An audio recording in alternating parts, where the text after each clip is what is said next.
Right, the customer is not going to fix it, but I want you to put down below in the comments, should I buy it to fix it? For you people at home, let me know, yes or no. Simple, sorted. Right, let's use this bad boy in anger. Don't forget, there is still time to enter the competition on this free scan tool giveaway. You'll see all the stuff you have to do in my old video. All you got to do is follow my Instagram page and sign up to the company who does all the scan tools. Everything is free and you're free to enter this competition.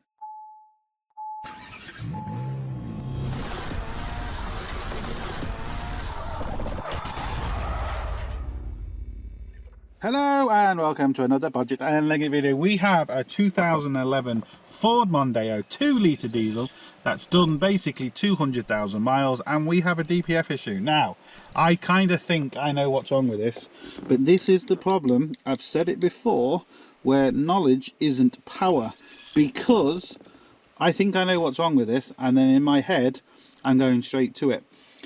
Which not necessarily is the answer, where if you didn't know as much you would do more procedures. So this is why I'm saying knowledge isn't power. I know everyone's always said that, but anyway, so what I'm going to do, just let me connect this scan tool to the car, which is already done. We'll do a full scan and we'll see what error codes come up, and we'll see if I'm right. I think it's the vaporizer on the DPF personally, which is gone. And this is another issue, and I've explained this in some of my other videos, the price difference between Ireland and England. If it is what I think it is, the sensor is over 250 euros, close to 280 euros in Ireland. The exactly same one on eBay is like 63 odd sterling, but the issue is you have to pay import duty on that, and it's import duty to the value in Ireland, not what you paid for it. Then you have to pay VAT on it. Then if it comes wrong, you are in trouble. You have to send it back, and then they have to pay customs. It's just a nightmare. You have to wait nearly 2 weeks, 1.5 weeks for the part. It's just one of them things, unfortunately. It's just an absolute nightmare. It's not just a simple case of, oh yeah, let's order it from England.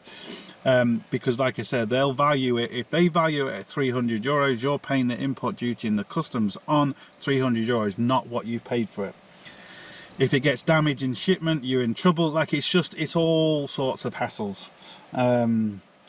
So yes, I also know that you can hold on, let's just see, let's just do a scan. It's just going to do a full scan. Look, you can see that. I also know you can clean them, but they just don't really work properly, and with something with 200,000 miles, you've got to you know, I've got to think of like my reputation. I don't want the customer coming back and having the same issues, and then thinking you haven't done your job properly and all that sort of stuff. So, you know, a new part it's going to be, look, it's just issues, but let's hope it's not what I think it is. Let's hope it's something a lot more simple, and we can go from there. Alright, it's just done a full scan. Another thing I can see is the battery voltage is very dodgy, 12.1. So the battery isn't great. Let's just go into engine and see what it actually says.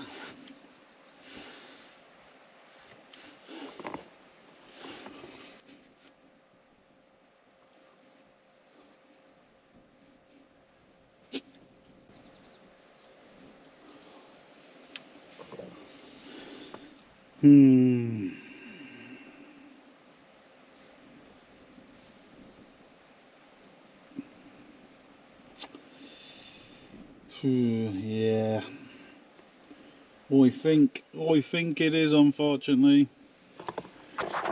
Now we are missing one, which is the P244C. Maybe we're okay, but I'm sure if I drive it we will get that. This has gone to another garage, and I'm almost sure he told me that code's come up. Now they have kind of deleted the codes and tried to just get the guy going, so it's doing a full test now, but fans have just kicked on. what I'm going to do is I'm going to go straight to the accumulator. I'm just going to test it because it's quite easy to do with a little hand vacuum, and we're going to go from there. Right, the tool I'm going to use is this little hand vacuum gauge. This is from Cyber Pick Event. The reason why I prefer this one is because this one actually sucks and blows, which, as we know, is the best. That's what she said. Because one just sucks, this one sucks and blows. So you know what I mean. One for the dads, one for the dads, one for the dads. And all I'm going to do is I'll show you underneath. It's just very tight. I'm just going to disconnect the fuel line going to the vaporizer, and it's got two little clips on. This is a little tool to use to pull it off. Then we're going to connect this to it, and it should essentially, as I'm pumping like this, it should hold no vacuum. So it should do nothing, just like that. If it does this, can I hold it? Hold on. I can hold this. So if it does this like that and holds and slowly releases, we're in trouble. She's blocked. So that's very simple test. Right, hopefully you can see this now. I'm underneath the car. Right, you can see the vaporizer there. I've got my tester connected to the fuel line, and the fuel line connection from the car is here, look where my fingers are, and the vaporizer is where my fingers are. Now what should happen if this vaporizer isn't blocked, now it could be partially blocked or it could be fully blocked, is as I'm pumping this gauge should not move at all. If it moves a little bit, we know we're blocked. So here we go. Yeah, we are blocked. Look at that. And I can't even do it properly. If I can do that properly, it would go a lot higher, but it shouldn't move. It shouldn't move. So let me get this off. I'll show you the fault codes I got from the previous garage.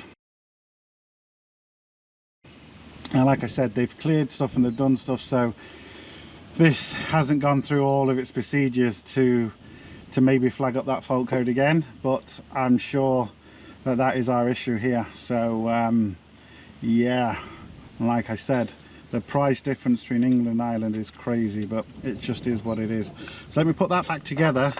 I'm going to go in the car and I'm going to put some live data on, and we're just going to see a few more data PIDs before we say 1,000,000% this is just our only issue, because we could have multiple issues. This is definitely a issue. Right, I'm trying to get this so there's no glare on it. Right, I'm trying to get this so there's no glare on it. There we go, should be okay. So as we can see, the soot level is very high. But what I'm also interested in, because of that error code, even though we didn't get it, but I'm sure if I take this for a drive we would. And we also know that the vaporizer is blocked. But it states that it could be, you know, the exhaust temperature sensors. That's what also could cause this issue. So what I want to do is I want to see if these exhaust temperature sensors, if they actually change, so if the car can see them, are they actually working? That one's just changed, so I think these are working. It's just another good test to do. It's one of the only systems that if I saw a heater plug fault, I wouldn't be going for the heater plugs, I'd be going for the vaporizer, or the fifth injector as it's sometimes known as. Heater plugs do cause issues if you don't have them. Let me just read this up to see what the temperature's like. Heater plugs do cause issues if they're not working for DPF, but the fifth injector on this causes a lot more issues. If you do have heater plug issues, unfortunately you do have to do the heater plugs as well. But yeah, look, they are changing.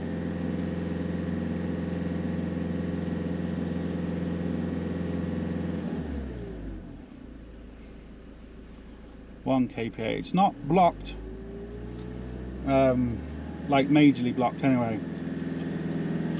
I just want to see, do them temperatures, do they go up? If they keep rising, we haven't really got any more issues. The fact that it's done 200,000 miles, the fact that it's got the original sensor in, the fact that it is showing blocked, yeah, that's going up to 115, 110. Yeah, they're going up. Yeah.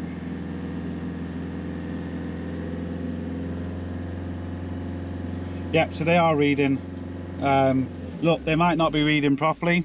It could still be an issue, but that vaporizer is definitely blocked, and we're not going to be able to go up fully yet because the car is going to go into limp mode as soon as it drives down the road a few miles, because that's what the guy said. So I'm not even going to be able to do that.